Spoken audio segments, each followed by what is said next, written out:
ফ্ৰেণ্ডসকল, আজি আমাৰ শিক্ষামন্ত্ৰী ছাৰ ডাঙৰীয়াই DEEৰ যি ৫,৫৫০টা পোষ্টৰ নিযুক্তি প্ৰক্ৰিয়া চলি আছে আৰু ডকুমেণ্ট ভেৰিফিকেশ্যনৰ কাম চলি আছে, সেই নিযুক্তি প্ৰক্ৰিয়াটোক লৈ ছ'চিয়েল মিডিয়াত আজি মন্তব্য প্ৰকাশ কৰিছে আৰু সেই মন্তব্যখিনি মই ভিডিঅ'টোৰ যোগেদি আপোনালোকক জনাবলৈ চেষ্টা কৰিম।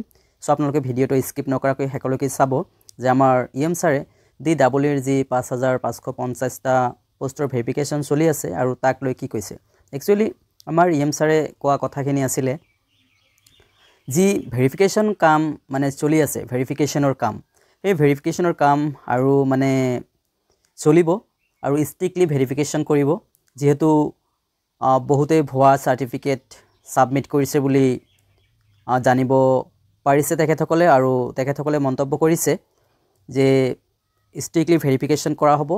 আনহাতে যি নতুনকৈ শেহতীয়াকৈ এটা এডভাৰ্টিজমেণ্ট প্ৰকাশ পাইছে আৰু সেই এডভাৰ্টিজমেণ্টৰ বিষয়েও কিছু কথা কৈছে।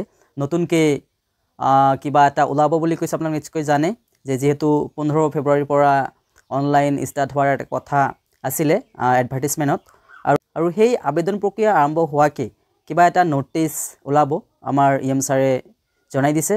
চ' সেইখিনি কথা আপোনালোকে নিশ্চয়কৈ আমাৰ ছাৰৰ মুখৰ পৰা আপোনালোকে শুনি লওক কি কৈছে। আমি ৰিজাল্ট দিম, অৰ্থাৎ যিমান আমাৰ পদ আছে সিমান সংখ্যক প্ৰাৰ্থীয়েহে পাছ কৰিব, গতিকে ইয়াৰো ফলাফল সোনকালে ওলাব। চাওক, ইয়াৰ ডকুমেণ্ট ভেৰিফিকেশ্যন চলি আছে।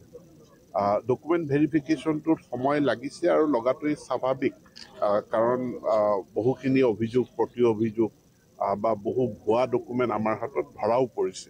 গতিকে এইখিনি এটাৰটো প্ৰক্ৰিয়া চলি আছে, কি কয়, ডকুমেণ্ট ভেৰিফিকেশ্যনৰ, আৰু এটা এডভাৰ্টাইজমেণ্টৰ বিপৰীতে যি আবেদন পত্ৰ গ্ৰহণ, তাৰ জাননীখন খুব এইকেইদিনতে ওলাব। পৰীক্ষা গ্ৰেজুৱেট টিচাৰ আৰু আমি ৰিজাল্ট দিম, অৰ্থাৎ যিমান আমাৰ পদ আছে সিমান সংখ্যক প্ৰাৰ্থীয়েহে পাছ কৰিব, গতিকে ইয়াৰো ফলাফল সোনকালে ওলাব। চাওক, ইয়াৰ ডকুমেণ্ট ভেৰিফিকেশ্যন চলি আছে। ডকুমেণ্ট ভেৰিফিকেশ্যনটোত সময় লাগিছে আৰু লগাটোৱেই স্বাভাৱিক, কাৰণ বহুখিনি অভিযোগ, প্ৰতি অভিযোগ বা বহু ভুৱা ডকুমেণ্ট আমাৰ হাতত ধৰাও পৰিছে।